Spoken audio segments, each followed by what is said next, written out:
આ લગ્ન થયા 20/5/2026. રિધિ રાજપરા નામ છે છોકરીનું, અને છોકરાનું નામ જયેશ વાઘેલા મોતી સમાજમાંથી છે. 5-7 દિવસ પછી મને જાણ થઈ, એટલે મેં એના પપ્પાને, રિધિના પપ્પાને ફોન કરીને પૂછ્યું કે આ હકીકત વાત છે કે હા. એટલે મેં છોકરાનો કોન્ટેક્ટ કર્યો, સમજાવવાના પ્રયત્ન કર્યા 15-20 દિવસ સુધી, પણ કોઈ વાતમાં એ માનવા તૈયાર હતા નહીં. છોકરા વાતે ફરી જતા હતા.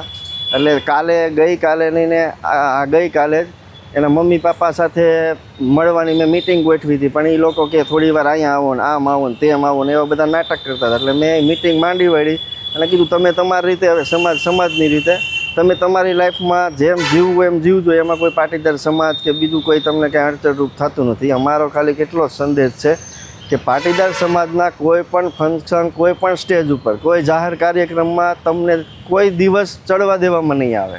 પાટીદાર સમાજ પારિવારિક મૂલ્યો અને સંસ્કારોનું જતન કરવાવાળો સમાજ છે. ત્યારે છેલ્લા ઘણા સમયથી આ દીકરીઓ જે ગાયક કલાકારો છે એ ભાગીને લગ્ન કરે છે, સાથે સાથે આંતરજ્ઞાતિ લગ્ન કરે છે. ત્યારે સૌથી સમાજનું મોટું દૂષણ છે.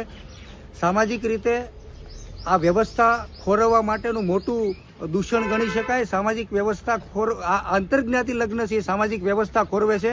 જ્યારે કોઈ દીકરી ભાગીને લગ્ન કરે છે જ્યારે સમસ્યા ઊભી થાય છે, ત્યારે કાં તો એ દીકરી સુસાઇડ કરવું પડે છે ને કાં તો એને સહન કરવું પડે છે. આ પ્રકારના દૂષણો હોય ત્યારે હું ચોક્કસ કહીશ કે અગાઉ આરતી સાંગાણીએ ભાગીને લગ્ન કર્યા હતા, અત્યારે રિદ્ધિ રાજપરાએ લગ્ન કર્યા છે.